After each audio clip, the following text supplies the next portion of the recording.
ঢাকা বিশ্ববিদ্যালয় প্রশাসন অধিভুক্ত সরকারি 7 কলেজ বিষয়ে অনাকাঙ্ক্ষিত ঘটনায় ইতিমধ্যেই আন্তরিকভাবে দুঃখ প্রকাশ করেছে এবং সকল মহলকে ধৈর্য ধারণ, সম্প্রীতি এবং সৌহার্দ্যপূর্ণ সম্পর্ক বজায় রাখার জন্য ঢাকা বিশ্ববিদ্যালয় এবং অধিভুক্ত সরকারি 7 কলেজের শিক্ষার্থীদের প্রতিও আহ্বান জানানো হয়েছে।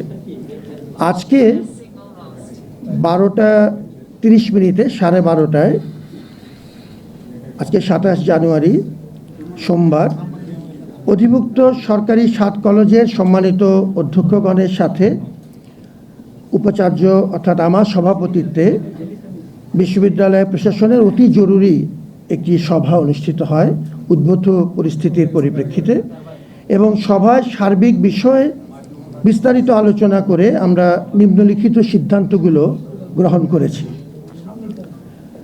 প্রথমত, ঢাকা বিশ্ববিদ্যালয়ের সাথে অধিভুক্ত সরকারি 7 কলেজের সম্মানজনক পৃথকীকরণের বিষয়ে সিদ্ধান্ত নেওয়া হয়েছে।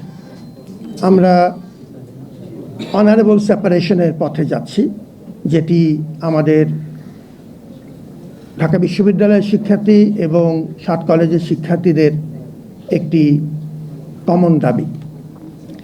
অধিভুক্ত সরকারি 7 কলেজের শিক্ষার্থীদের ভর্তি কার্যক্রম এই সিদ্ধান্তের আলোকে পরিচালনা সংক্রান্ত পূর্ববর্তী যে সিদ্ধান্ত আমরা নিয়েছিলাম সেটি পরিবর্তন করে আমরা 1 বছর এগিয়ে এনে এবছর থেকেই অর্থাৎ 2024-25 শিক্ষাবর্ষ থেকেই ঢাকা বিশ্ববিদ্যালয়ের অধীনে আর ভর্তি না নেওয়ার ব্যাপারে সিদ্ধান্ত গ্রহণ করা হয়েছে।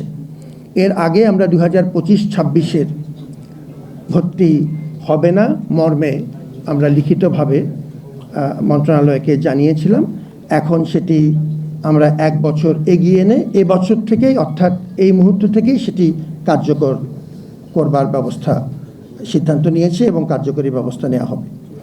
শিক্ষার্থীদের দাবি অনুযায়ী 29 ডিসেম্বর 2024 তারিখে শিক্ষা মন্ত্রণালয় কর্তৃক গঠিত যে উচ্চ পর্যায়ের বিশেষজ্ঞ কমিটি 2024-25 শিক্ষাবর্ষ থেকে পরবর্তী শিক্ষাবর্ষের কার্যক্রম পরিচালনার জন্য সভায় জোর সুপারিশ করা হয়।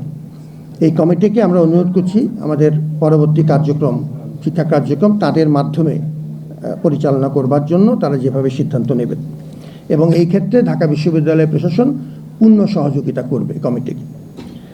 2024-25 শিক্ষাবর্ষ থেকে শিক্ষার্থীদের দাবি অনুযায়ী আসন সংখ্যা ও ভর্তি ফি নির্ধারণ সহ যাবতীয় বিষয়ে মন্ত্রণালয় কর্তৃক গঠিত যে বিশেষজ্ঞ কমিটি তারাই সিদ্ধান্ত গ্রহণ করবে।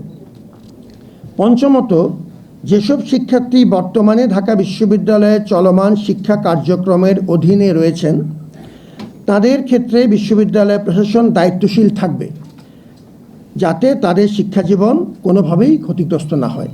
এই দায়িত্ব আমরা পালন করে যাব, প্রতিটি শিক্ষার্থী যেন কোনোভাবেই ক্ষতিগ্রস্ত না হয়।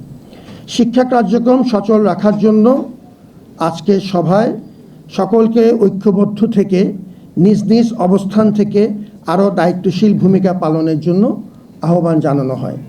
আমরা একটি ক্রান্তিকালের মধ্য দিয়ে যাচ্ছি, আমাদের সকলের ঐক্য প্রয়োজন এবং আপনাদের সকলের সহযোগিতাও এজন্য একান্তই কাম্য। আপনারা সবাইকে ধন্যবাদ জানাচ্ছি এবং আপনাদেরকে আমরা চেষ্টা করব যে কোনো সময় প্রয়োজন অনুযায়ী আমরা যেন হালনাগাদ তথ্য আপনাদেরকে দিতে পারি।